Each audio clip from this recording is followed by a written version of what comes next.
अस्सलाम वालेकुम। मैं एडवोकेट खुर्शीद आलम इस मुल्क के उन 20 करोड़ मुसलमानों के लिए वीडियो बना रहा हूं जो बड़ी चैन की नींद सो रहे हैं। वो चैन की नींद सो रहे हैं और उनके दरवाजे पर एक मुसीबत आकर खड़ी हो गई है। इस बार ये मुसीबत वक्फ अमेंडमेंट बिल 2024 की शक्ल में आया है। बीजेपी गवर्नमेंट ने पार्लियामेंट में मौजूदा वक्फ एक्ट में बदलाव करने के लिए ये बिल पेश किया है। क्या हो जाएगा अगर ये बिल पेश हो गया तो? क्या हो जाएगा अगर ये बिल एक कानून बन गया तो? अगर ये बिल कानून बन जाता है तो आप ये यकीन कीजिए कि मुसलमानों की जो वक्फ जायदाद है, वक्फुल्लाह, ऐसी जायदाद जो उनके पूर्वजों ने अल्लाह के राह में दे दिया, उस जायदाद से, उस मिल्कियत से लोगों का भला हो, इस कौम का भला हो, इस देश का भला हो, ऐसे जायदाद पर सरकार की नजर है। इस बिल के कानून बनने के बाद हमारी हजारों लाखों मस्जिदें, हमारे खानकाहें, हमारे मदारिस, हमारी कब्रिस्तानें और बहुत सारे जो मिली तंजीमें हैं, उनकी जायदाद को आसानी से सरकार हड़प लेगी। ये पहली बार नहीं है कि बीजेपी की केंद्र सरकार ने मुसलमानों को परेशान करने के लिए एक ऐसा बिल पेश किया है। इससे पहले बेशुमार बिल पेश किए जा चुके और वो आसानी से कानून भी बन गया, लेकिन मुसलमान कुछ नहीं कर पाए। खुशी की बात यह है कि इस बार इस बिल को कानून बनने से हम रोक सकते हैं। जब ये बिल पार्लियामेंट में पास किया गया तब अपोजिशन ने बहुत ही जबरदस्त तरीके से इसे रोकने की कोशिश की, जिसके नतीजे में इस बिल को ज्वाइंट पार्लियामेंट्री कमेटी में रिकमेंड कर दिया गया है। ऐसा नहीं है कि ये बिल कानून बनने से रुक गया है, बल्कि एक छोटा सा पॉज लगा है। अब हम इसे कानून बनने से कैसे रोक सकते हैं? ऐसी सूरत में एक आम आदमी क्या कर सकता है?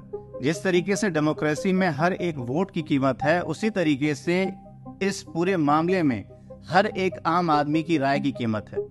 जब इस बिल को ज्वाइंट पार्लियामेंट्री कमेटी के सामने पेश किया गया है तो ज्वाइंट पार्लियामेंट्री कमेटी ने आम आदमी से राय मांगी है। जो काम भाजपा सरकार को, बीजेपी गवर्नमेंट को पहले करना चाहिए था, सारे स्टेक होल्डर्स की राय लेनी चाहिए थी, जिनके वो दावा करते हैं कि इनकी भलाई के लिए बिल लाया जा रहा है, हकीकत में वो हमारी जड़ों को काटने में लगे हुए हैं। ऐसी सूरत में जब आपके सामने एक नोटिस आया हुआ है, 13 सितंबर तक आपको अपनी राय देनी है, क्या 20 करोड़ मुसलमान में से 50 लाख भी ऐसे नहीं हैं जो अपनी राय को ईमेल के जरिए, खतों के जरिए, एक डेलीगेशन के जरिए ज्वाइंट पार्लियामेंट्री कमेटी तक पहुंचा सकें?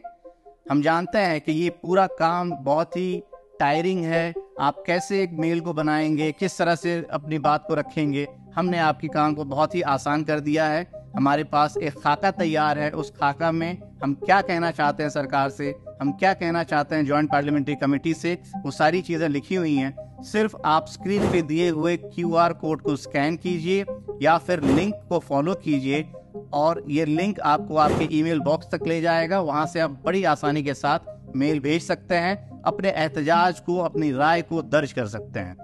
20 करोड़ में से 50 लाख, ये काफ़ी होगा इस बिल को यहीं ख़त्म करने के लिए।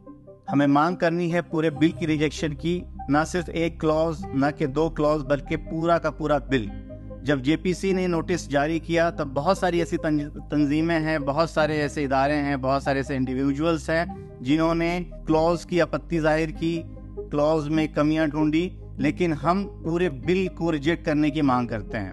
और ऐसी मांग क्यों करते हैं? क्योंकि यहाँ पे सवाल है लेजिस्लेचर के इंटेंट की। इससे पहले जितनी भी हिस्ट्री देखी जाए, वो चाहे ट्रिपल तलाक बिल हो या फिर वो सिटीजन अमेंडमेंट बिल हो, एंटी कन्वर्जन बिल हो, सब के सब बिल में लेजिस्लेचर के इंटेंट पे बहुत बड़ा सवालिया निशान खड़ा हो चुका है।